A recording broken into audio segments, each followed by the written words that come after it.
Welcome to DC Innovation Awards. We're delighted to welcome you all to this unique virtual awards ceremony dedicated to celebrating the success of tech innovators.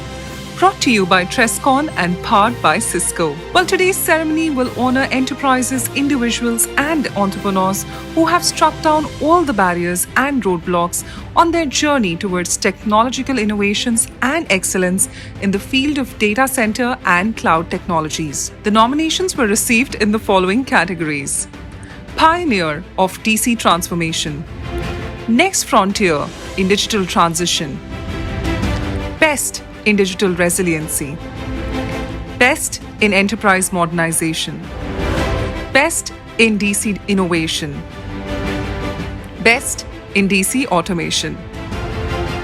Our distinguished jury members include Dr. Satyam Priyadarshi, Technology Fellow and Chief Data Scientist, Halliburton; Dr. Ganesh Natarajan, Chairman, 5F World;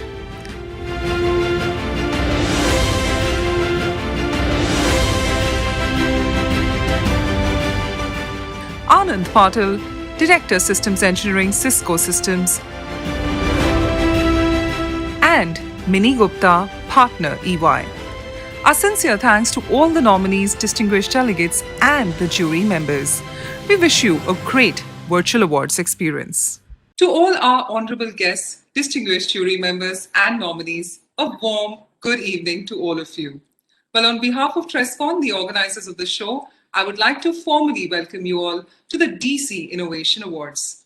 My name is Bhavna Bhatia, and I shall be your host for this evening. I'm looking forward to being a part of this momentous occasion, honoring the tech innovators who have endeavored for excellence in the field of data center and cloud technologies. Well, powered by Cisco, the purpose of the DC Innovation Awards is to recognize the breakthroughs achieved by the organizations, teams, and individuals that have embarked a journey of adopting and implementing future tech towards modernizing their data centers, building hybrid clouds, investing in automation, and rethinking their operation, truly creating a business impact, making them the flag bearers of tech adopters in India. Well, there is no doubt in my mind that this ceremony would have been best experienced physically, but due to these difficult times and its following restrictions, we found it best to host it virtually for the safety of everyone with us tonight. As they know, as they say, the show must go on. And now, more than ever, it is essential that we continue to recognize the achievements around us.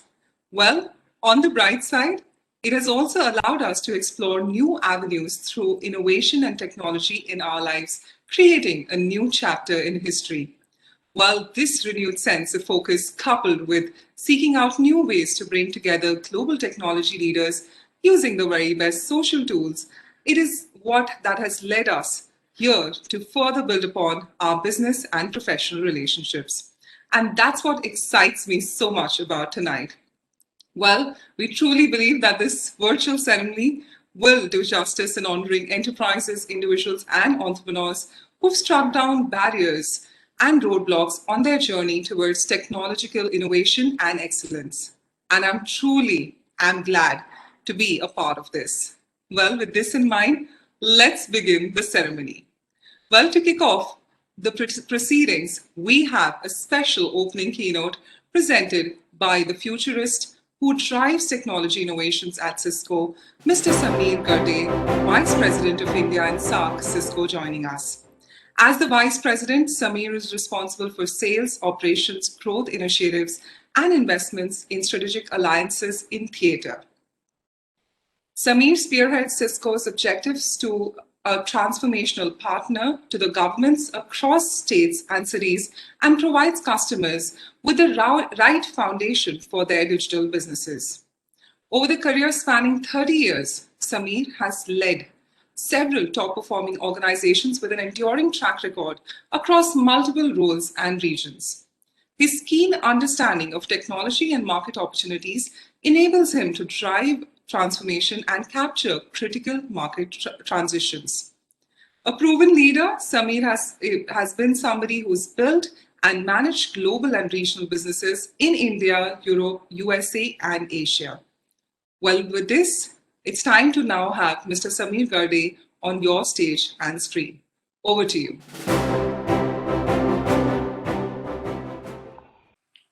Welcome everybody to the first edition of the DC Innovation Awards, and a very hearty congratulations to all the winners, and a very courteous thanks to all the CIOs who are at the forefront of digital transformation for their respective enterprises.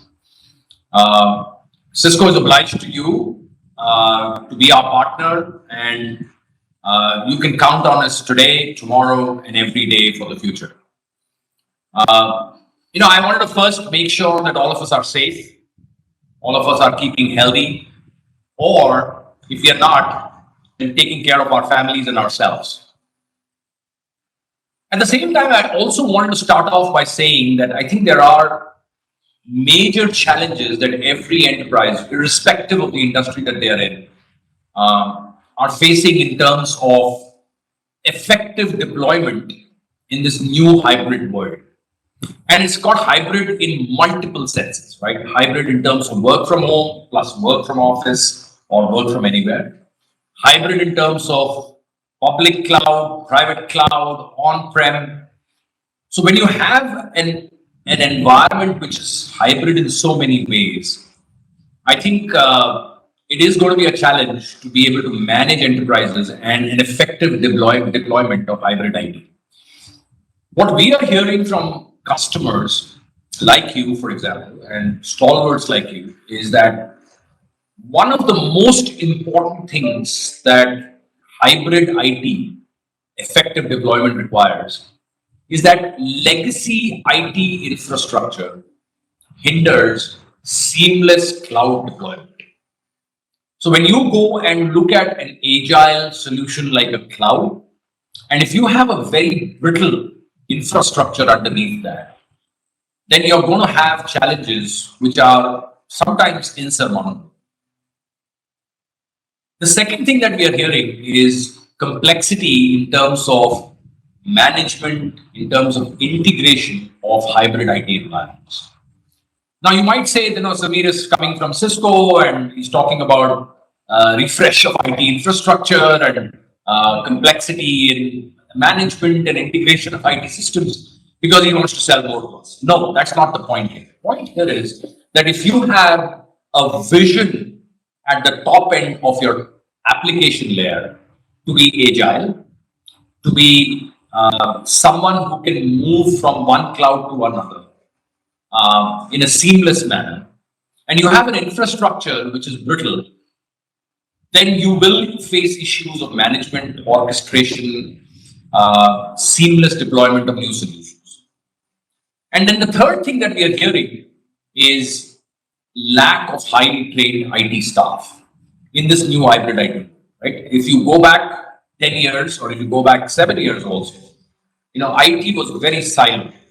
Networking department separate, data center department separate, applications separate. And I think that world is a day of the past. What we need to look at is how do we make all these silos seamlessly work across each other. And again, let me make it very clear that I'm not pitching for business over here. What I'm telling you is what we are hearing, not just in India, but we are hearing also in markets like the US, markets like Europe. And I'll just give you one example, which is a live example as we talk.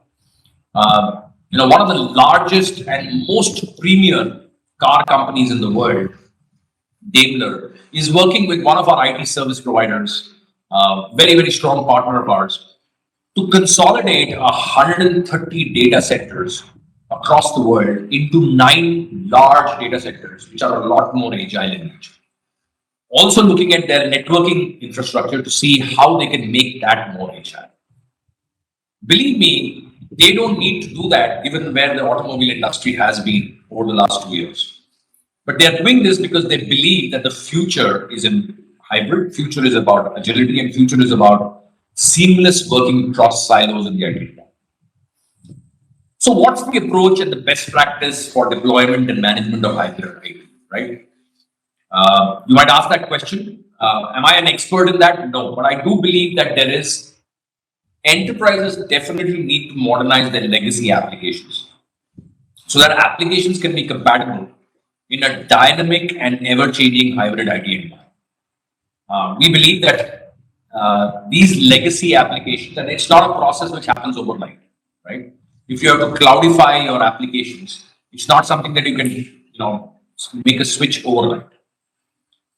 The second thing that I think we believe a lot of help will be required in is proper workload application assessment, which is going to be critical for enterprises to migrate that workload and application. Right? So many enterprises are investing in IT transformation for a flexible digital IT environment. I mean, I was talking to TCS the other day, and 35 to 40% of their funnel globally is about digital IT environment related solutions. However, some are not able to realize the desired benefits as they often migrate some applications to the cloud, assuming they will get the same outcome with a more cost efficient solution. And later, then they realize that it is not a suitable environment. It may hamper productivity, cost efficiency, and performance. Therefore, I think it's really critical that for enterprises to identify the best suited environment for a workload or an application. I think the third piece is enterprises need to create an integrated and dynamic environment in which workloads can be easily migrated between on-premise data center, private clouds, hybrid clouds, and public clouds. And hybrid provides a choice when it comes to the ideal computing environment, the mix of on-premise, private cloud, as well as third-party public cloud service providers. And the most important thing in that is how do you ensure interoperability between these platforms, right? How do you ensure interoperability between on-prem, private, and public clouds and multiple public clouds?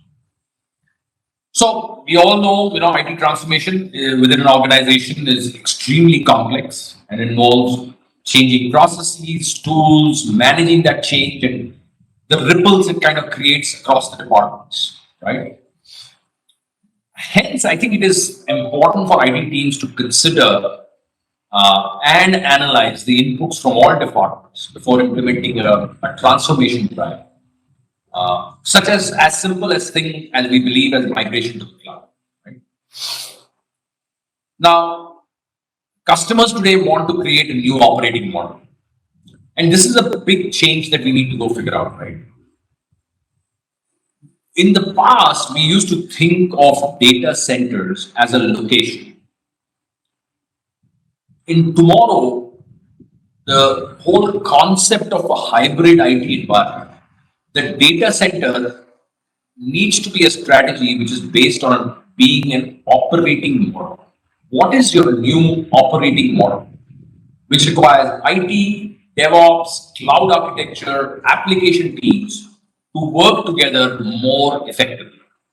And we tend to not spend enough time on this and look at just the application being moved to the cloud. I think what it requires is significant change management between these departments that I spoke about, which is IT, DevOps, cloud architecture, and the application.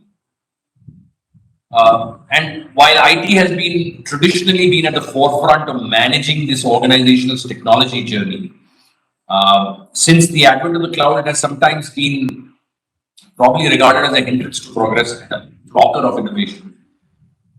Hence, I think it's absolutely critical that CIOs must rethink its approach to infrastructure and operations to support how modern apps and modern business models are enabled through technology. Now, it goes without saying, I'm a salesperson at heart, so I am not going to let all of you go without helping you understand how Cisco can help. And I personally believe, we have spent a tremendous amount of time over the last 2 or 3 years on building the first of its kind in the industry, a platform, a SaaS platform, which can help bridge application, developers, and infrastructure anywhere. Now, this is what we call Cisco InterSight, which can help you work through the cloud side, the workload side that I spoke about, the application side and the workload side, and the infrastructure side in terms of how do you manage across all three of those layers, across the private cloud, across the public cloud, and even on-prem solutions. Now, there are multiple modules within that. I'm not going to go through it, but I think the important principles that we've kept in mind while designing Cisco Intersight is number one, it's a full stack, multi-tenanted cloud platform. Now, most importantly, what we are noticing is that CIOs are saying, even when we talk to our businesses inside the company, the as a service model is becoming more and more important. So it's not just about businesses talking to their customers, but also IT talking to businesses is asking for an as a service model. So what we built in our solution now, Cisco Intersight, is an ability to give you bare metal as a service, virtualization as a service, or VM as a service, Kubernetes as a service, and even function as a service, something that we will launch very soon. And then the third principle that we've looked at is how do we help you automate and orchestrate this hybrid cloud environment, right? Whether it is on-prem, private cloud, public cloud, across workloads, how do we help you automate and orchestrate that in a manner which makes it easier from a manageability point of view? The fourth principle that we've looked at is how do we give you observability and optimization based on the insights that we get from the observability that we built in. And this is very critical, right? It's not just about telling you these are the insights, but it's also about figuring out how that insights can be converted into an action for you to optimize cost or time to market. And lastly, which is something that keeps me very, very enthused, is that this is delivered as a SaaS solution. So you as a CIO can actually look at this on your mobile phone on a single dashboard in terms of how your cloud, your workloads and application and the infrastructure is interacting in the private or in the public cloud in a single dashboard. Now, of course, certain customers may not want it SaaS or on the cloud. Certain customers will want it on-prem, so that option also exists. Now, this is one area that I wanted to focus on. The second area that I think is going to be very critical for all of us to look at going forward is the simple concept that in India, unfortunately or fortunately, what happens is that every 2 or 3 years, we have some macroeconomic non-controllable factor which brings businesses down. Once that macroeconomic factor goes out of the way, we do see at least a 3 to 4 year window of massive growth opportunity. Now, we are sitting in the middle of wave 2, and you might wonder what is giving this guy so much of optimism. Because I do believe that as a country, we will overcome this wave 2. And once we will overcome this wave 2, believe me, digital will drive everything in every business. And the moment that happens, what we will see is your businesses, not your IT departments, but your businesses driving a lot more digital going forward. So the demands on the IT department are going to be unmanageable unless you automate and unless you orchestrate with software or you invest in security. I think these three things are going to be critical in terms of how you manage the demand for digital that is going to come to your doorstep very, very, very fast. And once this wave 2 is over, believe me, every part of your business is going to ask you as a service model for cost, for time to market, for delivering everything as a SaaS. And in my opinion, if you are not ready for that transition and this boom of digital that is going to happen in terms of demand on your doorstep, you might miss the bus. So I don't want to scare anybody over here because you guys are much smarter than I am from a technology point of view.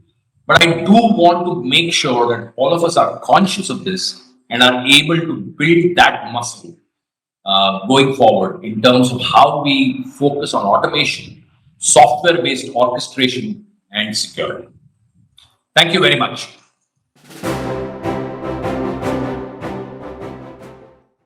Thank you so much, Mr. Samir, for that inspiring opening and powerful keynote. Thank you for addressing what hybrid IT effective deployment requires, what the market sentiment is globally, and what our future holds.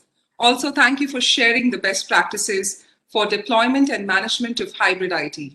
I'm sure there's a lot of takeaways from this keynote, especially on how Cisco has built a first of its kind SaaS platform which can help bridge applications, developers, and infrastructure anywhere. What an impactful start. And once again, a big thank you, Mr. Garde, on the same. So, ladies and gentlemen, before we move to the awards handout, we do in fact have one more panel segment. Up next, we have a star-studded panel discussion consisting of our esteemed jury members.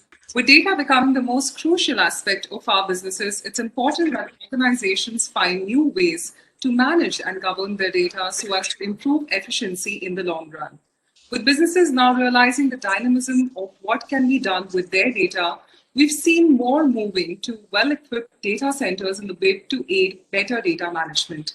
As a result, data centers have now become top priority for businesses not just in India, but across the globe to measure up their IT infrastructure requirements.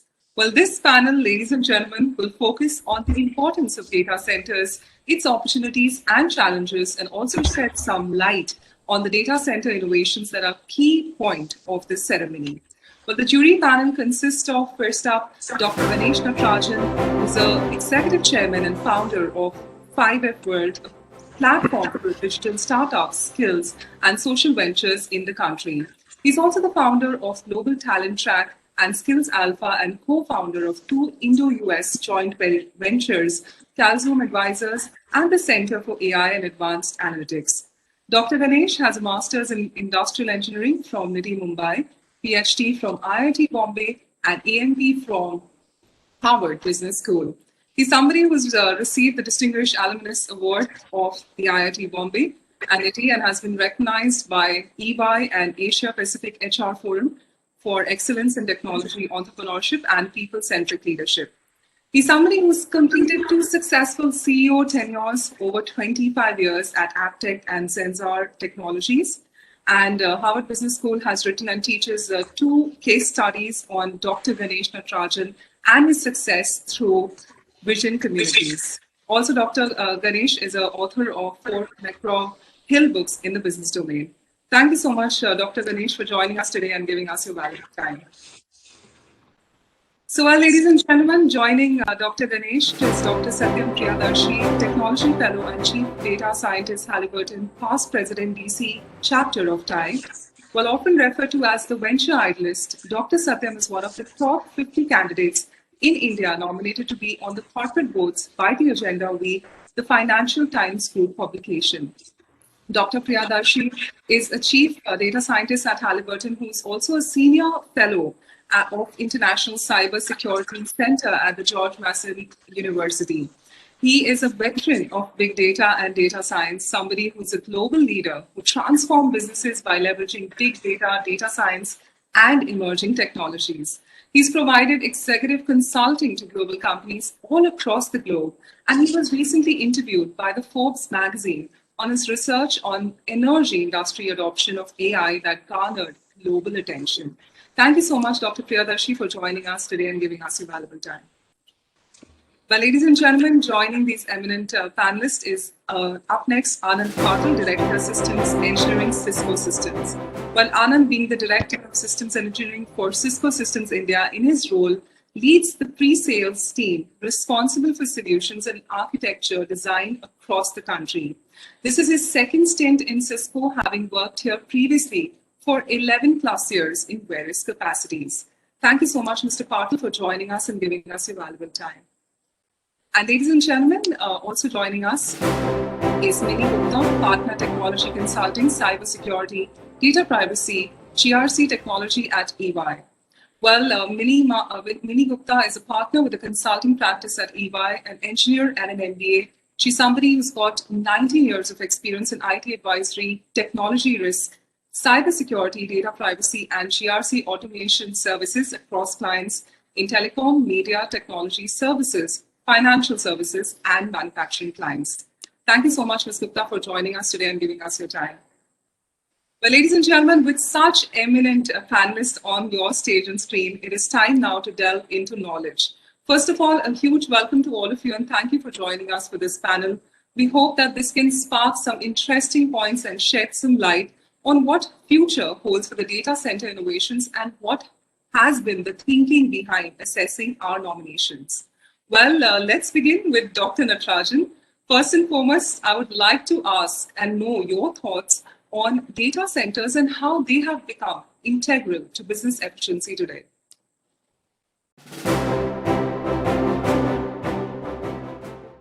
Thank you, Bhavna. I think data has always been integral to any good process. And of course, today there is a cliched statement called data is the new oil.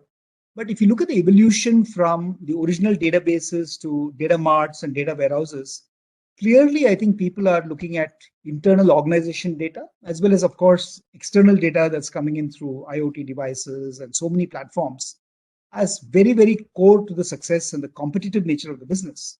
And we do a lot of work in this area and really have gone far from the original business intelligence to actually looking at predictive analytics, prescriptive analytics, which, as you all know, need large doses of artificial intelligence, machine learning to happen. So data is really evolving, and I don't think any element of data is being wasted in the process of converting to information, knowledge, and eventually wisdom. And in that context, I think data centers have huge importance. I mean, one could argue that data centers would get bigger and bigger and bigger as we go along. And I'm sure people like Dr. Priyadarsini will talk about what's happening, and so will, of course, Anand from Cisco.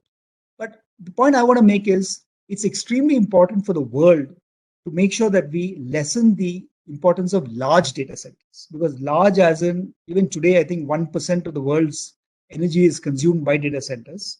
And we need to move towards more aggregation on the cloud. I think there is a clear tendency towards green data centers. So the point I'm making is that while we get more and more adept at managing, processing, disseminating, using data, we need to ensure that the data centers are more and more flexible, clean, and elegant. And I think that's really what we're all looking forward to in the evolution of data centers. Thank you so much, Dr. Ganesh, for that. Let me go to Dr. Satyam. So, Dr. Satyam, your expertise ranges in a wide variety of subjects, with cloud and data centers also being one of them. Now, what is your opinion on the recent surge of data centers over the past years? Dr. Satyam? Yeah, so I'll start with an interesting story. February of 2020, I was in Dubai in a CEO office of a oil company, and we were talking about should we move to cloud, and the statement was where there is a need for cloud. And then the news came that we have pandemic or COVID positive people in Dubai. So I changed my plans and flew back to US. And literally less than 30 days, it was actually 28th day, I got the call from the same office saying, can your team come and help us move our stuff to the cloud, right? Even if, because they do have cloud data centers in UAE.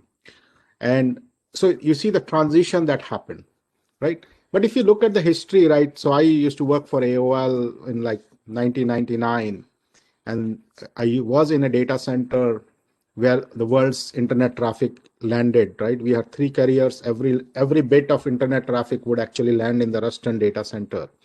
And if you know that two incidents took place at that time, one was the 9/11, the other one, the Princess Diana's death.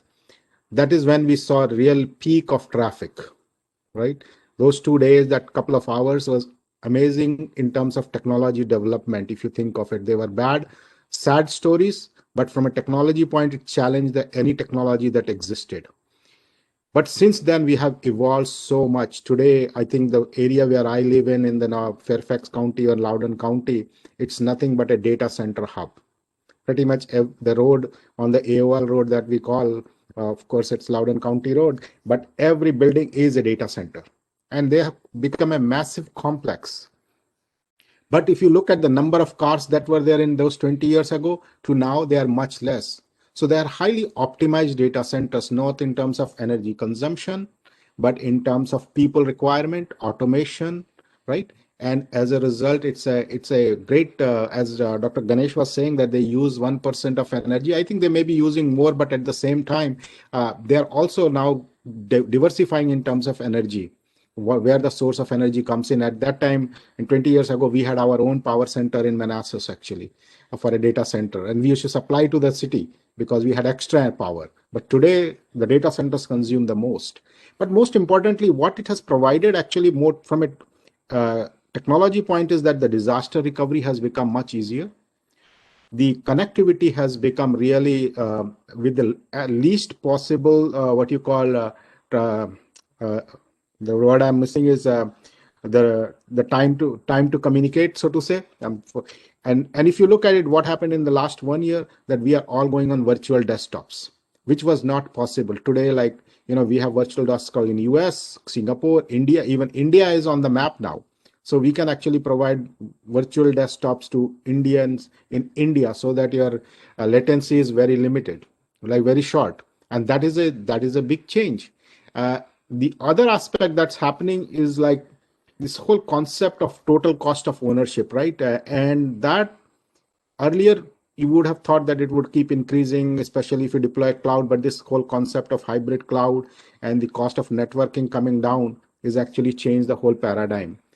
For certain industry, it will remain a challenge. Especially, I was one comment Dr. Ganesh made, that most people use data, but I can tell you, Dr. Ganesh, energy industry has not been that kind to data, right? In fact, the story goes the other way around. They say that energy industry used only 1% of the data they generate.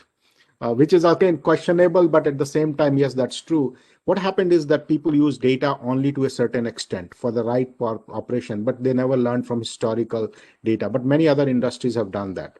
And as a result, now the need to actually use that data requires the use of this cloud computing and eventually quantum computing pretty soon. And that requires these data centers to evolve. And I think that we are on the path of it. And some of the friends who work in data center tell me that what they are thinking 5 years ahead, they're not thinking today's data center. And that is actually, I think, a good thing to see. Right. Thank you so much, Dr. Satyam, on that.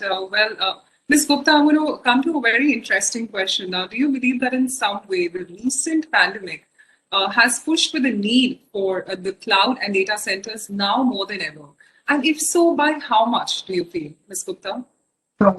So, like Dr. Ganesh and Dr. Satyam pointed out, there has been a proliferation. And clearly, what we've seen in the last 12 to 14 months is unprecedented, right? It's just accelerated the entire adoption of cloud. While earlier there was an if and but, now it's like cloud first, right? And why has this happened? Of course, organizations had to support the remote and mobile working force.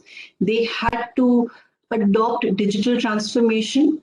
No one had even imagined the scale at which one would need to support the remote working people.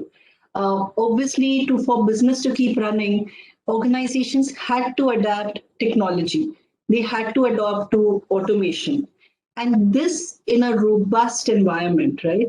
You cannot have things falling through the cracks as you're inventing, as you're innovating, as you're getting on digital journey. And cloud really offered that to the organizations. Cloud is a pre-set up environment. It's robust. It's secure. Everybody had that concern to say, as we're moving remote, how do we also ensure security? As our applications are now going to be accessed over the internet as a medium, how do we ensure security? And cloud came with that layer as well. So add to that, and till now, organizations are looking at cost cutting, right? Because people have incurred a lot more costs. So what are the avenues that you can cut cost? And again, with the pay-as-you-use kind of a model that the cloud has to offer, this just kind of fell in place, right? So flexibility, reach the scale that you have to arrive at a robust and secure environment, and have a flexible model so that you can also manage your costs is what cloud had to offer. Now, if you look at what some of the cloud service providers are saying, they've actually seen growth more than double in these last 12 to 14 months in the pandemic period. And what probably would have happened in a span of 3 to 4 years, they've actually seen it happen in a year. So that's the kind of growth that pandemic has given to cloud adoption for sure. Sure. Thank you. Definitely propelled the growth of cloud adoption, the current pandemic, which leads me to my next question, which is directed to Mr. Anand. Mr. Anand, over the last year, we've seen many organizations having to pick up pace and provide solutions that will help other companies adapt to the situation of the pandemic. Was it the same case for Cisco? And if so, how much of adapting was needed for Cisco? Thank you very much, Bhavna. And first of all, let me start by saying thank you to my eminent co-panelists as well. It's great to be here. So you're right. I think that last 12 months have been extremely trying times for the entire world. And the old adage goes, man is a social animal, and over the last 12 months, we've been anything but social. So we've been a complete antithesis of ourselves in a way. But the one thing that has helped us all get through these times has been technology. To a large extent, be it either in business or in personal life, we've been able to continue to function as much as possible, right, from wherever we are, either at home or in the office or wherever we were. I remember last March, it was in the middle of March that Cisco actually announced a mandatory work from home policy for all our employees across the world. And as a company, we were always ready, both technology-wise as well as policy-wise, to allow us to work from home. But this scale was unprecedented. We have about 75,000 employees across the world. Out of that, about 12,000 in India, and an equal number of contractors and partners that work with us who connect to our systems. And we had to move all of those to working from home. Obviously, the scale was unprecedented, so we had to almost beef up our capacity to a large extent overnight to enable that. So it was everything up multifold. And this was across everything that we did, because we had functions, all the functions that we have, like sales, engineering, supply chain, finance, all of them had to move to work from home. On the other hand, when India went into the first lockdown at the end of last March, we worked with our customers and about 600 of those organizations to enable their employees also to move to work from home and be productive from there. So that included over 250,000 VPN connections being enabled, over 50,000 WebEx licenses being given, most of them for free for a certain period of time. And all of this had to happen within a space of 2 weeks. And this cut us across all industries, right? It was, be it IT service providers, be it banks, public sector organizations, even government departments that needed to take advantage of this kind of technology to enable their employees to be productive from wherever they were. For example, I remember this IT organization that we helped move about 140,000 of their employees to work from home almost over one weekend. That was a massive task. We had banks and PSUs who started conducting their board meetings and even their employee all hands over WebEx. Apart from this, we were also privileged to be able to help some of the frontline workers, be it hospitals, be it police stations, or be it even high courts around the country, to be able to function seamlessly through that environment. So in summary, yes, these have been difficult times, but it makes me proud to say that I work for an organization that has allowed the world to go on. We've been privileged to be in that position. Thank you so much, Mr. Anand, for sharing that. Definitely, I am going to be moving on to our next question, which is, back to you, Dr. Natarajan. How do you see the current situation of pandemic affecting the cloud and data systems ecosystem in the months or even years to come?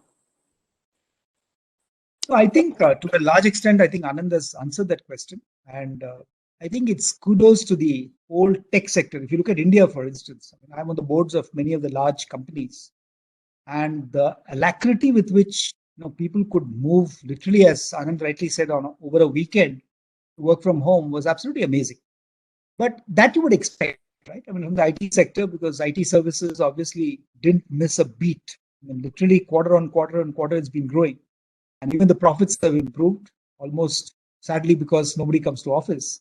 So you don't have the problems of transportation and healthcare and hospitality, etc. So I think that's there. But if you really look at it, to answer your question, I think every sector has learned to cope. And I have friends in the manufacturing industry in Pune. Most of them are working from home, except for obviously when you have to make something on the shop floor. So barring that segment, I mean, I run a very large organization called Pune City Connect in Pune, which is actually working with all the slum communities.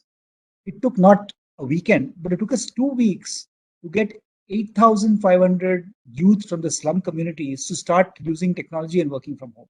So I'm saying the willingness to adopt, and again, there's a cliche which says that what we expected to do in 10 years of digital transformation actually happened in less than 10 months, because I think necessity was the mother of invention, and we all invented methods of doing it. And of course, you're seeing probably one of the most successful growth stories in the sector, which is Zoom. And as many of you will know, Eric, who's the founder of Zoom, was earlier one of the technologists who worked in Cisco, right, on the WebEx platform. So I think there are people like that who really made it very, very big thanks to the opportunity. So to answer your question, I think there's going to be a huge opportunity for every sector. I mean, I was when Dr. Pridarshi was talking about his experience in Dubai, it reminded me of the last time I spoke at a Trescon conference in Dubai, and that was on AI. And I remember showing a wonderful chart, which I thought was wonderful, which talked about the adoption of industries of AI. And you have to put somebody last, right? I mean, you can't start with this thing. So unfortunately, especially speaking in Dubai, the oil industry was what I had put last on the adoption. Obviously, the airline industry, pre-COVID, was the highest adopter. And one gentleman got very upset and got up and said, I protest. I'm from one of the Abu Dhabi oil companies, and our adoption of digital is better than most of the retailers here. So I said, being a practice speaker, I said, of course, I know about your organization, you're the exception, etc. But the point I'm making is, whether it's the social sector, academic institutions, the oil industry, everybody has gone on to it. But the point I do want to make, especially for people who are watching this show, is that the worst thing you can do is confuse digital as technology. I'm placing it on record in a data center conference, because the minute you say leave it to the techies and let them manage these fantastic data centers, you've already lost the plot in digital. In fact, most of the work I'm currently doing, both in research and consulting, and the book which is just being published by Bloomsbury this month, is on why is digital beyond technology. And that's something I want all of you to think about. That when you think about digital, think about business processes being transformed. When you think about digital, think about culture and skills being completely changed. I mean, we've all heard about design thinking and customer journeys, but even the way people consume data, the customer, the business partner, the employee, I think that's going to change very, very substantially. So this catharsis of changes in customer behavior, changes in employee behavior, the complete changeover of customer journeys, and of course, what I mentioned, which is processes, will really need data to be sliced and diced and massaged in very different ways for different consumers. And I haven't even talked about the demographic. I mean, the way a digital native who is maybe a millennial consumes data, and the way a digital immigrant, even like me, okay, who've kind of learned how to use data, is very, very different. And I remember, 15 years ago when I did my PhD in IIT Bombay, it was on knowledge management.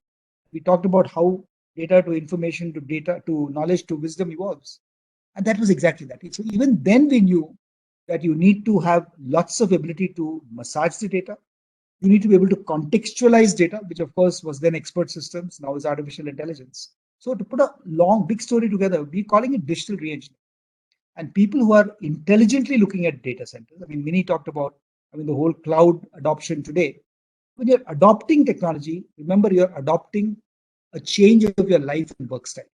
And people who are successful in the new environment that you talk about will be those who are able to change their thinking, their cognitive behavior, and their technology and processes to adapt. And those will be the huge success stories of the next millennium. Right. Thank you so much, Dr. Natarajan.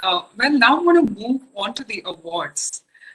We've seen so many nominations come in for this ceremony. Dr. Satyam, I would like to understand what has been the judging criteria for the exclusive Data Center Innovation Awards?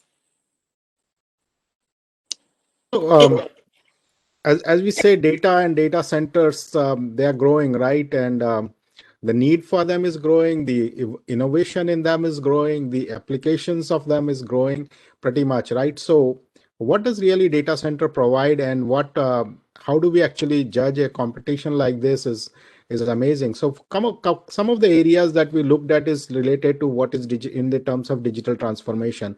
One is, if you look at the old organization, how are they actually transforming from the current situation to adopting digital? So we can call it digital transition, so to say, right?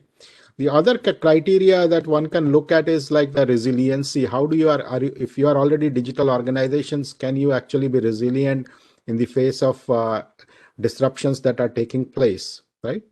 And the third criteria is that, okay, while these things are standard, so called in quote standard, how are you innovating the use of technology, right?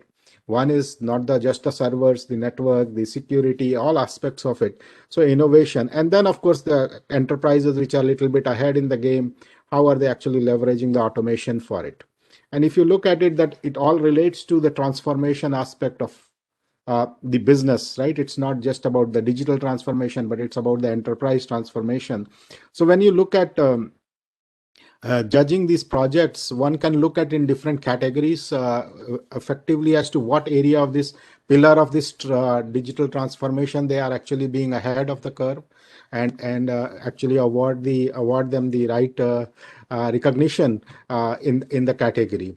But if you look at each of them are important, like as Dr. Ganesh was earlier saying when he showed that slide in Dubai, and oil and gas was at the bottom and people got upset. It's just that the knowledge doesn't exist, right? It's not about oil and gas, but it is how the whole transformation takes place.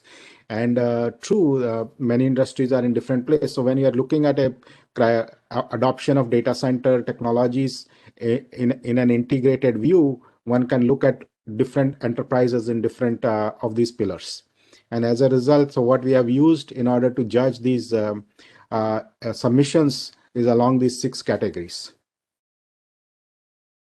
To know the judging criteria, and I'm sure the the ones who all participated who send the entries, I'm sure they'll be waiting who the winners are. So kudos to the entire jury on this. Also, I'd like to now move to Ms. Gupta. Ms. Gupta, how is the experience reviewing the nominations? I trust that the nominations proved to be quite compelling, which made your decision all the more challenging. Absolutely, Bhavna. Each and every nomination was very promising and had a lot of potential. It really reflected the depth of work that was being done. But thanks to the rigorous judging criteria, and of course, thanks to all the collaborative efforts of the jury and the bright minds coming together, it was a task that had to be done. Definitely, it was pretty tough. And like the cliche goes, right, that everybody is a winner, but end of the day, you have to select probably the ones who maybe edged a little higher than the others. But it's all there. But yes, it was a tough task. But thankfully, with the rigorous criteria, one was able to do that. Right. Also, I'd like to jump to Mr. Anand. With the influx of nominations that we've seen for the show, does it make you feel a little more relaxed that the future is bright when it comes to innovation within the cloud space? Thank you, Bhavna. So I think Dr. Natarajan alluded to this earlier, but it's very clear, right? Apps and data are the result of a digital transformation process. Eventually, that can become the cornerstone of your competitive differentiator as a business.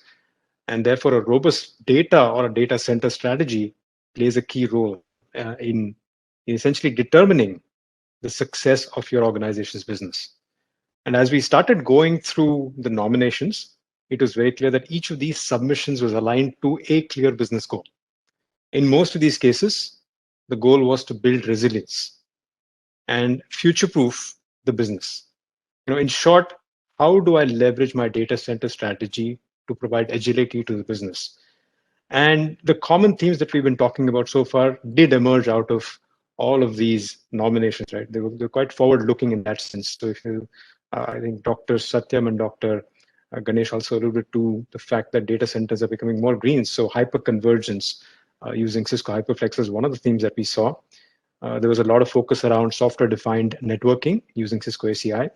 Automation featured in there, automation orchestration and multi-cloud management was a big one, for which the Intersight suite was used. And of course, last but not the least, security, zero trust security and microsegmentation. So each of these projects actually were backed up by hard and soft data. These were business metrics.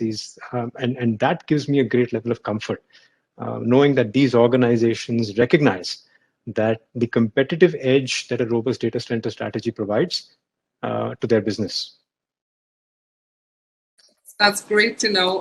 Now I, come to the final question, which goes to the entire panel. And let me be quite blatant when I ask this. Are we prepared for another pandemic? Well, the current pandemic definitely came as a surprise to many, and it's taken us time to adapt. Do you think that with this in mind, we'd be more prepared for something of this magnitude in the future in terms of how we react and help other organizations adapt? So first, I'd like to go to Dr. Natarajan. Could we request you to share your opinion on this first? Let's make a very quick point, because the way we have reacted to the pandemic has been initially relief. I mean, most of us who are in the social sector went out to say how many lives can be saved. Then it's a recovery process, which we thought we were recovering. Quite honestly, in India, we are back in the second wave, which is obviously worse than the first wave. But it brings me back to what I think Anand very rightly said. It's all about resilient organizations. I mean, today we are actually working with Rockefeller on resilient cities. But resilient cities, resilient societies, resilient organizations is what the future is. So I think if there's one thing we can learn from this pandemic and hopefully prepare for in the future, it'll be how to be more resilient. And as I said earlier, it's in terms of technology, people, mindsets, everything has to come together. Then hopefully the kind of impact we are seeing today in our country will never again be repeated, and the number of lives being lost will never ever be conceptualized again. So I hope we will soon wake up to that day where we have resilience coming out of our fingertips. Dr. Satyam? Yeah, so I look at it as a little bit of a bigger challenge. Are we really prepared? Because if you see, it's not just a pandemic, right? Pandemic is one aspect, but what is happening is this energy transition that's taking place. Since I work for energy companies, I have to really put that in because it actually impacts everything else. One really does not look at energy transition just as impacting energy industry. It impacts everyone, including data centers, right? How that whole spectrum would be there. And as a result, how any pandemic, whether similar to this or of a wider scale, how are we going to manage it? I think if I look at the challenges, couple of challenges still exist, that as human beings, we have never realized how to break down the silos. Even in this pandemic, if you look at it, I shouldn't use the word political, but political silo exists, the technology silo exists, right? And then the social silo, and they haven't really integrated.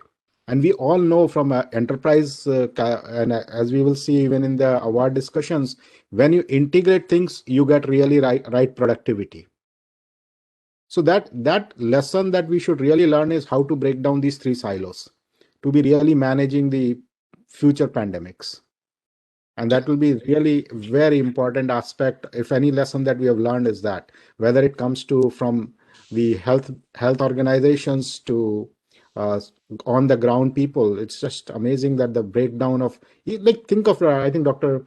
Natarajan was saying, right, that data is the new oil. Of course, I work for oil and company, so I won't use that word, but right, we have still oil and gas. But what I'm saying is, even in the pandemic, the data is not really, if you look at the reports that come out, how can you not integrate few so-called gigabytes of data? When we are talking about petabytes and zettabytes of data, when it comes to astronomical studies, when we look at God particle, but when it comes to this simple pandemic data, which cannot be more than, say, terabyte, and look at the reports that come out from a same organization that do not match. You see, so there are a lot of lessons to be learned in this, but I think, yeah, that there is an uphill battle for us to really manage and be resilient in the face of the future pandemic. Right. Thank you so much. I'd like to go Ms. Gupta. Right. So my answer, will we be prepared, is a no and a yes. No, if we think that we've done it all, we've managed it once, and I think we'll be able to do it again. If we don't, like my fellow panelists are saying, if we don't practice resilience, if we're not dynamic enough, we'll probably just get too complacent and may not be able to keep up. It has been a wake-up call for all of us. Yes, if two key things. One, of course, is practicing resilience, and it's not funny the way we've seen organizations reach out to us to say, "Can you help us in our business resilience efforts?" But secondly, also very important, have that mindset for unlearning and learning. Have the mindset to change, to adopt newer initiatives, innovations, technologies around us. And of course, have agile decision making. That's important. We've seen so many organizations who failed, but who failed fast and moved on to the next idea to resume businesses. The ones who were rigid to say, no, let's wait, maybe it's just 2 weeks, 3 weeks, they actually suffered a lot of losses. So have a resilient mindset, be ready to adopt newer innovations, newer technologies, and have agile decision making. Then, of course, I'm sure we'll be able to beat whatever comes our way. Right. Mr. Patil, your comment? All right, thank you, Bhavna. So look, as much as we don't want to think about it, I think the current pandemic is far from over. No one expected the second wave to hit as hard as it did. And the experts are now even talking about a third or a fourth wave. I sincerely hope that doesn't happen. I hope that we are able to get as a population vaccinated and stay safe. But at the end of the day, what this experience has taught us is a valuable lesson on the business side, which is that technology and digitization, in the way that Dr. Natarajan explained it, are critical to help us build resilience in the business and to help us withstand such similar shocks in the future. So I feel that most organizations have come to accept this, that this is not just a necessity, but an imperative business advantage. And I think, therefore, at least mentally, we are definitely better prepared than we were 12 months ago to handle a similar situation in the future. As all the other panelists said, it at the end of the day comes down to execution. And that depends upon the readiness, mental readiness, as well as the will to be able to survive. Right. Thank you so much, Mr. Patil.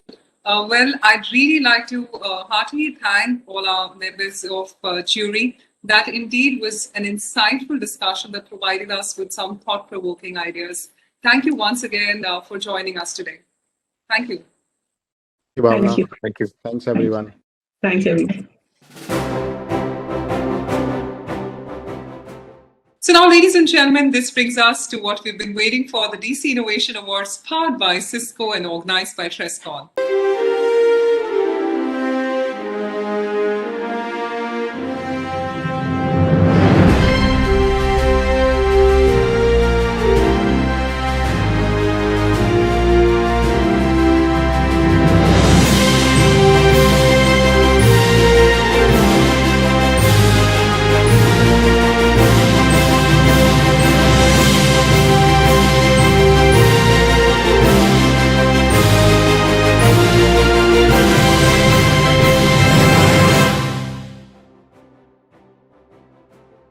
As mentioned earlier, the purpose of the DC Innovation Awards is to recognize breakthroughs achieved by organization, teams, and individuals that have embarked on the journey of adopting and implementing future tech towards modernizing their data centers, building hybrid clouds, investing in automation, and rethinking their operations, truly creating a business impact, making them flag bearers of tech adopters in India.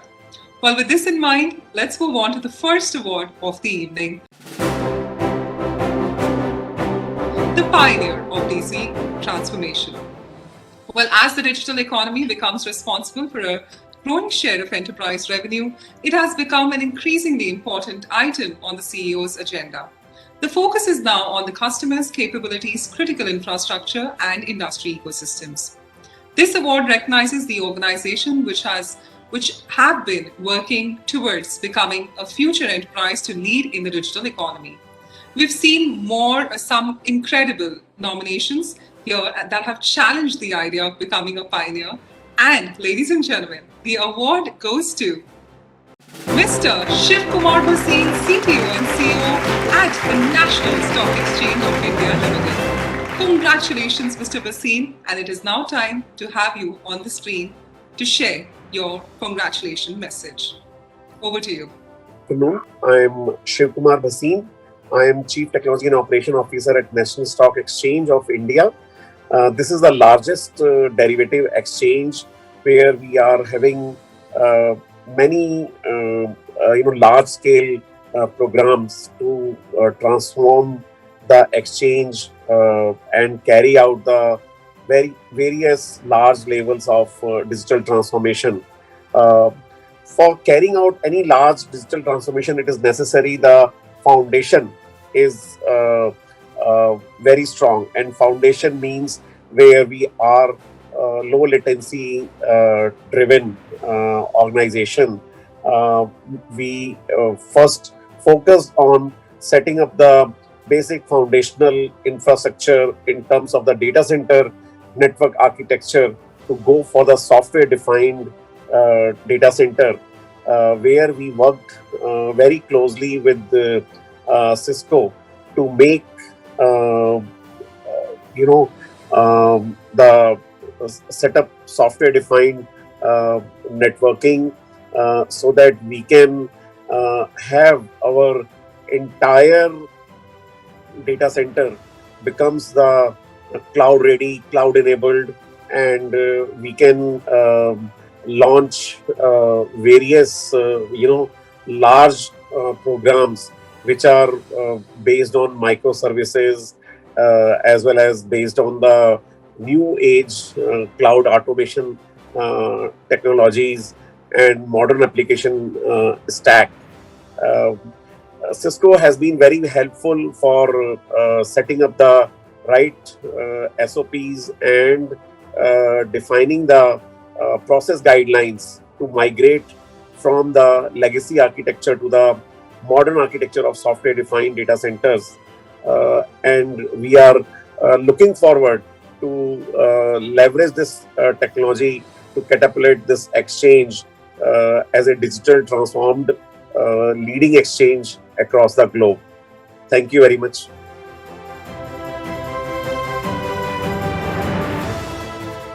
Well, congratulations, Mr. Bhasin, and heartiest congratulations to your entire team for this recognition. It was absolutely heartening to hear you talk about the journey in the digital transformation and how Cisco could contribute towards the same. Well deserved. Well, ladies and gentlemen, it is now time to announce the next pioneer of DC Transformation Award, and that goes to Mr. Deepak Sarda, the Assistant GM at Indian Bank. Congratulations, Mr. Sarda. And with this, I'd now request you to join us on the stage and screen.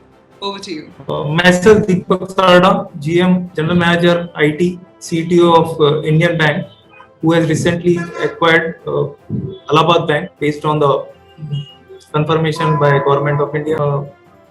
After acquiring Allahabad Bank, as per the directions of Government of India, we had a challenge of amalgamating the network. Now, the best part was that the data center infrastructure and branch infrastructure at both the banks were predominantly by Cisco. So it was decided to go ahead with Cisco and choose Cisco as our partner to design a network which can be scalable and future-proof going forward, and should be capable of having all the latest technology which comes in future without changing much of the infrastructure or purchasing any software which is required to have future technology like SD-WAN. Allahabad Bank was having Cisco older generations fabric switches. Even in Indian Bank was having older generation. The time of amalgamation was good. Both the banks were in process of replacing their infrastructure. So it has been thought and discussed that why can't we choose Cisco as our partner to design a network which can be scalable, looking at whatever the support and the reliability of Cisco equipments which both the banks have experienced. Based on this, we have gone ahead and on nomination basis, we have selected Cisco for supplying their product along with services. So here implementation, we thought that Cisco will be in a better position to amalgamate both the networks because it's a complex job. Hence, we have given this contract of amalgamating, designing, implementation to Cisco. However, the supply has happened through bidder since Cisco doesn't bid directly or supply directly. Services are directly from Cisco. And we observed that on 13th of February, when we went live with CDS merger, we hardly had any problem. And the support extended by Cisco and their team was phenomenal. And we could able to realize the benefit of deploying Cisco ACI switch. Since the discussion, designing, planning has happened during the period and most of the time has gone in all this, and we could able to get a better solution, and it is future scalable without investing or without replacing any of the equipment. I would like to thank Cisco and their team, our president of Cisco, who had assured our MD also on several occasions before this particular amalgamation of IT merger that Cisco will be behind Indian Bank, whatever the situation may be, and we will be ensuring that this is a successful implementation going forward. Thank you very much. Well, congratulations, Mr. Sada, to you and your entire team on this recognition. Well, you did talk about the major concerns you faced and the steps which Indian Bank took to overcome the hurdles. Kudos to you and your entire team. Well, up next, we have the second award of the evening, which is Best in DC Automation. Most forward-thinking companies are looking to leverage the benefits of data center automation to improve their operational efficiency as well as to reduce the workload on their managers and data center staff. Well, this award recognizes the enterprise who has adopted an automation product and practices. All the submissions in this category have been evaluated based on effectiveness, ease of business, ROI, and end user impact. And with that in mind, it was quite a challenge for the jury to pick out the winners. But here we are, and ladies and gentlemen, the award goes to Deepak Pawar, Head of DC at Tata Consultancy Services. Congratulations, Mr. Pawar. With this, I would now request you to join us on the stage and screen. Over to you. Okay. Hi, my name is Deepak Pawar. I am part of Infrastructure Services Group within our organization. I am heading the Data Center and Cloud Services program for our organization and helping them host their applications in private cloud and public cloud environments seamlessly. We represent Tata Consultancy Services, a subsidiary of Tata Group, headquartered in India and having operations in multiple countries across geography. Also, it is among the largest company in terms of market capitalization in India. Though we were having our own homegrown cloud management platform in place, it was always a challenge to provide ready-to-use infrastructure for application deployments within desired timelines. Also, the day-to tasks were very much manual affair, which used to add up the further delays.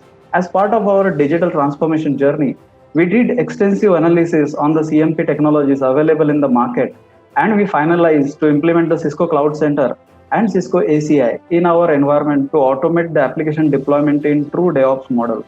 Also, this integration has helped us building the true hybrid and multi-cloud strategy for the organization.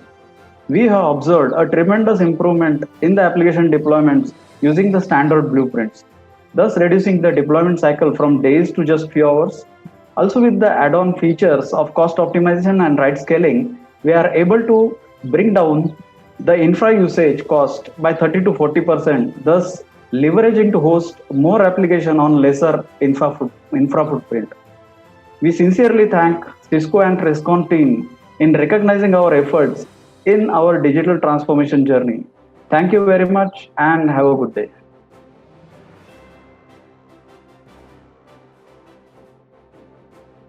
Well, congratulations, Mr. Pawar, and heartiest congratulations to your team as well on this recognition. It was great to know what action route you took to bring out digital transformation in your company, and I would like to applaud you for the same. Ladies and gentlemen, for the next award in the Best in DC Automation, and that goes to Jagannath Tendle, Senior Infra Manager at Tech Mahindra Business Services Limited. Congratulations, Mr. Tendle, on the same. It's now time to have you on the stage and screen. Over to you. Hi, good evening everyone. Myself Jagannath Tendle, currently working with Tech Mahindra Business Services as the Senior Manager IT Infra. To give you a little background on the Tech Mahindra Business Services Limited, we deal in a customer service which is primary contact center services. We support international clients and serve their customers. Just to give you a quick background on the data centers modernization project which we pursue as a team. The biggest challenge is to ensure the business continuity, build resiliency, save cost, and gain new efficiency that we could foresee. These are some of the biggest drivers for us to move towards the transformation initiative. Hyperconverged technology from the Cisco, being one of the market leader, entices us to drive some of the transformation initiatives that were on our roadmap. End goal was to have a highly available, agile data center that can support a complex workload, ensure the fast and a greater return on the investment, non-disruptive, enterprise security, and become the heart of the TM-based digital transformation. And last but not the least, delivering the exceptional customer experience. On behalf of the TM-based IT, I would like to take this opportunity to thank Cisco and Trescon team for awarding us with the DC Innovation Award 2021. We look forward to have a close relationship in the future. Thanks everyone.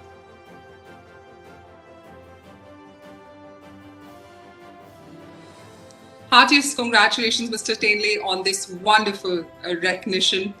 Great to hear you talk about the data center modernization project, which you pursued as a team, and how successfully it was implemented. Keep striving for excellence. Well, up next, we have the third award of the evening, Best in Enterprise Modernization. Well, the enterprises today are still managing and housing their IT on-prem, but are increasingly alive to the alternatives. The enterprise portfolio may include a diaspora of on-prem, various cloud types and services, colocation and managed services. This award seeks to reward this journey, which may include data center new build, extension or modernization, outsourcing, cloud, and hybrid IT, which means enterprise continues to be far more than just a consumer in this landscape. Well, with more than generous influx of nominees, the jury has anonymously voted on the winners. It is my pleasure to announce the award winners. Our first winner in this category is Kunal Dhingra, Global Head of IT at L&T Limited. Congratulations, Mr. Dhingra. With this, I may request you to now join us on the stage and screen. Over to you. Hey, good evening to all of you. My name is Kunal Dhingra and currently work for LTI as Senior Director IT. Just to give you a background about LTI, we are an IT/ITeS company and part of L&T Group.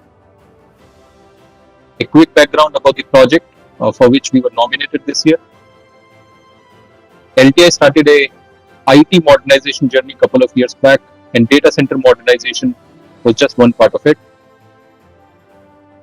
We started the deep sea modernization journey almost a year before, and after looking in marketplace, detailed evaluation of many other products, we narrowed down to Cisco as one of our partners. We started onboarding multiple products from Cisco, like of HyperFlex, Intersight, Nexus, and other DC switches. The major benefit which we saw after implementation of these technologies was simplification of deployment and management, a drastic improvement in the performance. As a result of this investment in this project, we could give back almost 15% time to our IT associates. We also created a self-service portal for our employees to go and request for their requirements. I hereby would take an opportunity to thank Cisco and Trescom for awarding us for DC Transformation Awards. Looking forward for a close relationship in future as well. Thank you.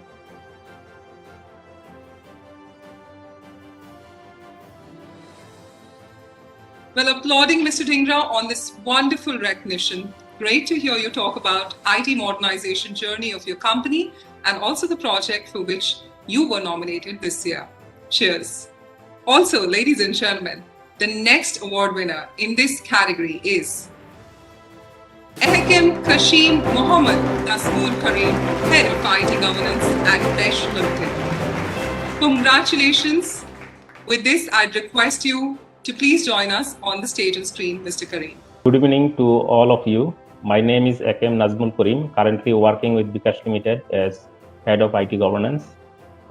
To give you a little background on Bikash Limited, we are the largest mobile financing service company operated in Bangladesh, and we are one of the leading MFS in the world.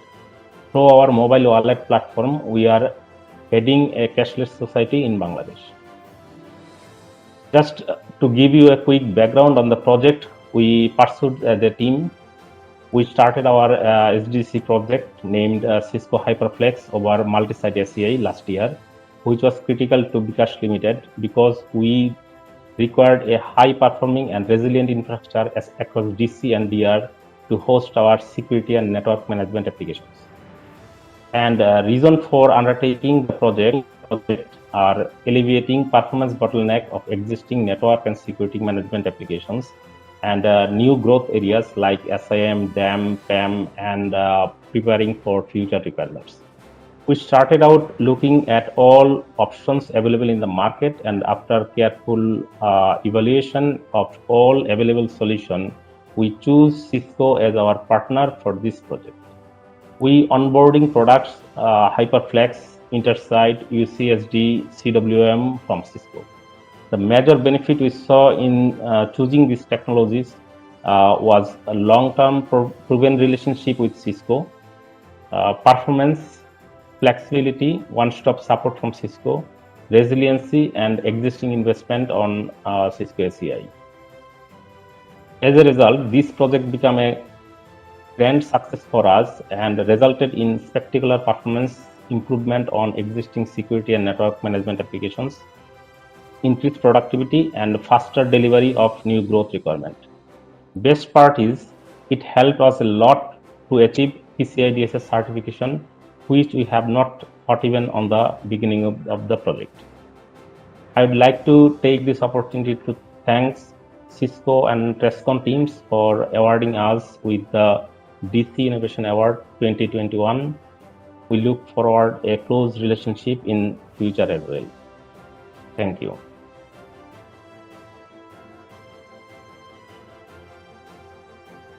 Well, congratulations to Mr. Kareem on this wonderful recognition. Great to know about your company and about the project Cisco HyperFlex. Well, we wish you more accolades in the future. So, ladies and gentlemen, now let's move on to the fourth award of the evening.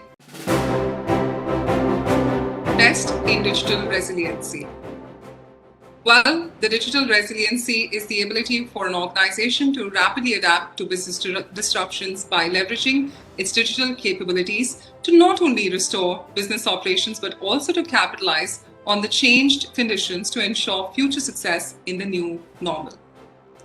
This definition includes business resiliency, but goes much further in its emphasis of the distinctive role of digital technology and also the need to go beyond mere survival and continuation of the status quo.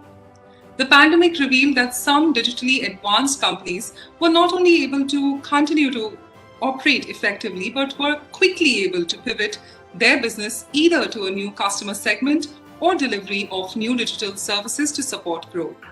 Well, this award recognizes organizations that have demonstrated digital resiliency, and our jury was overwhelmed with the number of nominations received.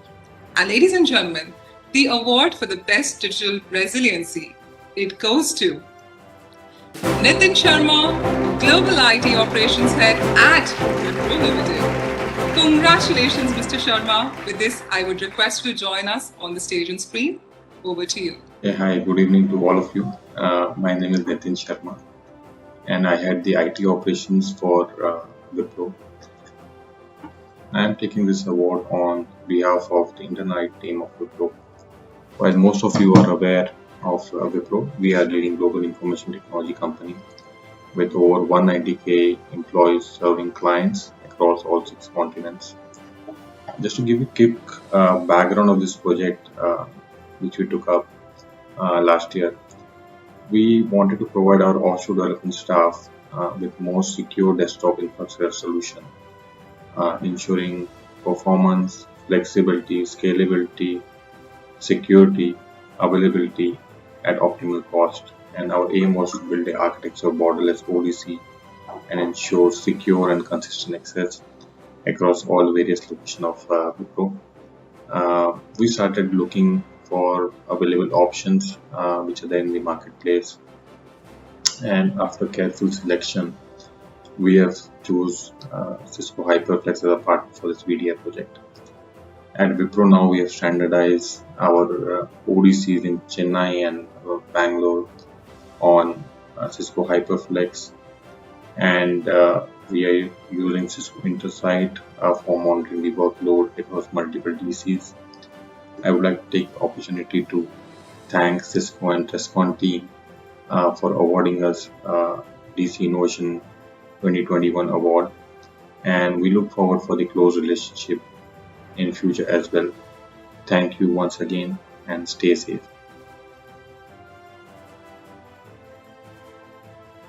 Well, congratulations, Mr. Sharma, on this wonderful recognition, a well-executed project, and thank you for sharing the background of the same. It's great to hear your journey to excellence. Kudos to you and your entire team. And ladies and gentlemen, the next award winner in this category is Sandeep Kulkarni, Vice President, IT Compliance at iCertis.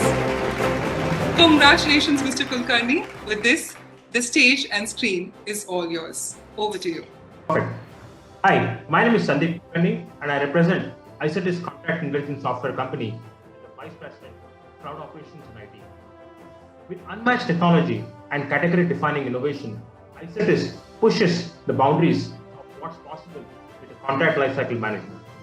The AI-powered, analyst-validated iCertis Contract Intelligence platform turns contracts from static documents into strategic advantage by structuring and connecting the critical contract information that defines how an organization runs.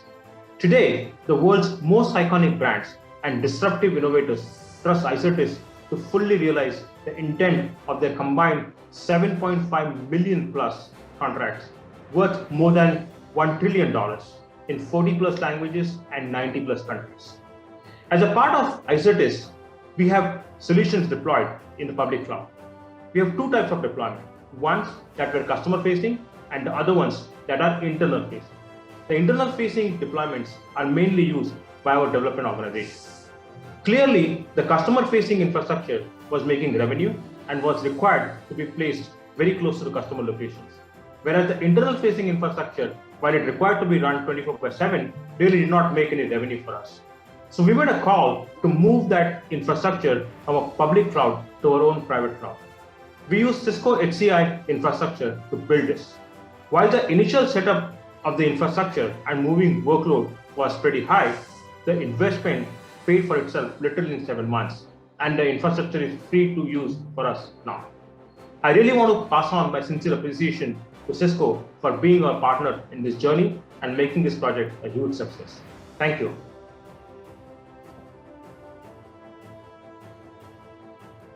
Well, applauding Mr. Kulkarni with this wonderful award. As you spoke with pride about iCertis and the project, your leadership ascertains more accolades your way. Kudos and congratulations. Now, on to the 5th and penultimate award of the evening. Best in DC Innovation. Well, this award recognizes cutting-edge technology solutions from the world of network, storage, compute, and cloud. Well, the winner will be the enterprise who has adopted technology that, in the opinion of the judges is deemed futuristic and makes the most positive difference to data center architecture, design, operational, and management services. And ladies and gentlemen, the award for the best in DC innovation goes to Ashu Kakkar, Vice President IT at HCL Technologies. Well, congratulations, Mr. Kakkar, on this award. With this, I would request you to join us on the stage and screen. Over to you. Okay, hi. Myself Ashu, and I'm working in HCL from last 15 years. I head the global engineering department in GIT. It's the global IT department. And about HCL, we are 10 billion plus organization, and we do have our footprint across more than 40 countries. And we support various line of business for our global customers, more than 500 plus customers we support, and various line of business we support on that. Now, talking about Cisco solutions, I think one of the key initiatives on the Zero Trust Network, Cisco Tetration has helped a lot in terms of achieving micro-segmentation for across our data centers in India and globally as well. That's a key marquee projects which we leverage this tool to ensure that micro-segmentation, macro and micro both are being achieved, which is the need of the hour to ensure that we are in the Zero Trust Network. And I thank Cisco and Presscon for doing the same.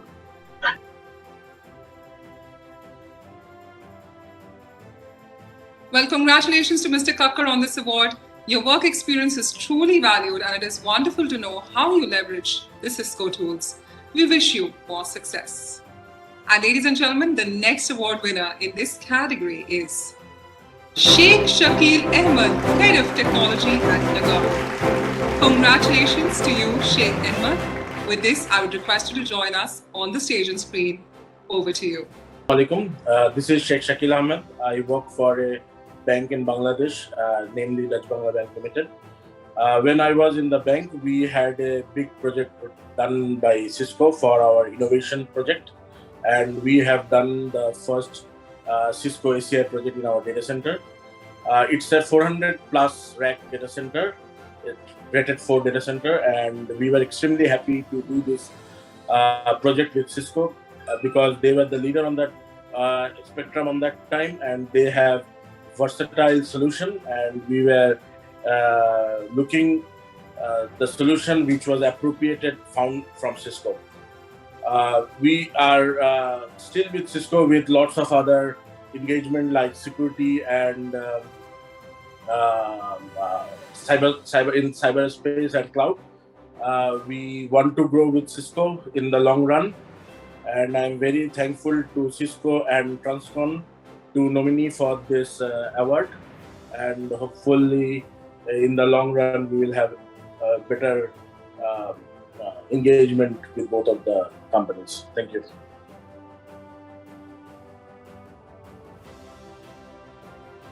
Well, heartiest congratulations to the Sheikh Ahmed on this valued recognition, and thank you for highlighting the innovation project, and we wish you continued success. And ladies and gentlemen, now for the final award for the evening, which is the Best in Digital Transition. Well, we hope you all are having a great time at the DC Innovation Award.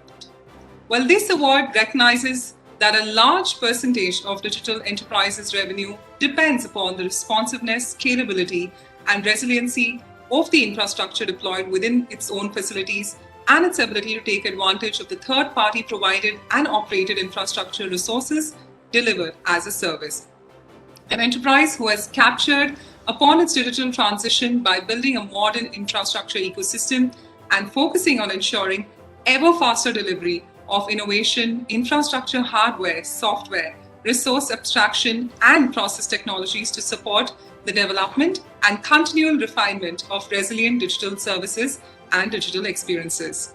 And ladies and gentlemen, and the award for the next frontier in digital transition, and it goes to Gururaj Rao, VP and CIO at Mahindra & Mahindra Financial Services. Well, congratulations, Mr. Rao. With this, I would request you to join us on the stage and screen. Hi, everyone. My name is Gururaj Rao. I am the VP and Chief Information Officer for Mahindra & Mahindra Financial Services. We are one of the largest NBFCs in the country with a large retail presence with customers from more than 2.5 lakh villages across almost every district of the country. We are a group of companies including MMFSL and 3 other subsidiaries operating predominantly for the semi-urban and rural customers. With regard to the Cisco infrastructure, this was part of a larger project of IT infrastructure upgradation, and we have been using it for the past 4 months. And this was chosen and implemented after careful technical and commercial evaluation. This implementation was done alongside an implementation of data center co-location and private cloud and public cloud implementations. So overall, it's been a good journey so far in the last 4 months. Well, applauding Mr. Rao with this wonderful award. You spoke about your project of IT infrastructure upgradation and your relationship with Cisco. Kudos to you and your entire team. And ladies and gentlemen, the next award winner in this category is Chandramouli Subramaniam, VP, Head of IT Shared Services at Citrix Systems. Well, congratulations, Mr. Subramaniam. With this, I'd request you to join us on the stage and screen. Over to you. This is Chandramouli Subramaniam. I'm VP for IT and Head of IT Operations in India. I'm currently working with Citrix, one of the leaders with enabling everybody to work from anywhere and virtual desktops and working. Our objective is to have 5 billion people using our technologies and solutions to empower remote working and working from anywhere solutions. And why did we choose Cisco and Cisco products? Primarily is because of its innovation, the reliability, and also the support, extremely support that we get from Cisco on all their products. I think the customer orientation and the customer-centric focus that Cisco has is quite amazing. And with this, in a project that we had embarked on, it was more on trying to make sure that we consolidate technologies and services that were running across the company into bringing them into one central focus and bringing them into the IT fold was a very, very critical one, because all of our software development tools and services which were being executed in different groups and different areas, we consolidated them, brought it all under the IT umbrella. This in turn helped us consolidate the vendor, the billing, the invoice, and more importantly, predictability and the availability of the systems and services were much more traceable, trackable, and reportable on this. At this time, I would probably take a moment to thank Cisco and TrustCon for giving me this opportunity to represent this great work that we had done at Citrix for this award. I don't know what the outcome is going to be, but irrespective, I'm just glad that we were able to nominate. Thank you.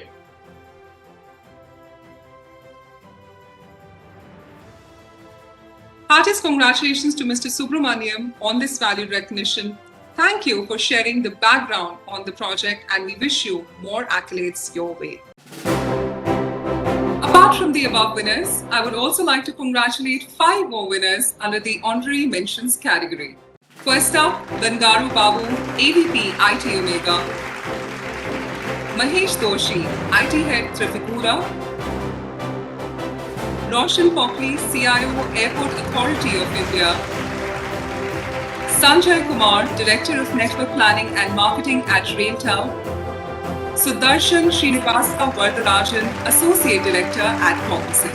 Well, congratulations to all of you.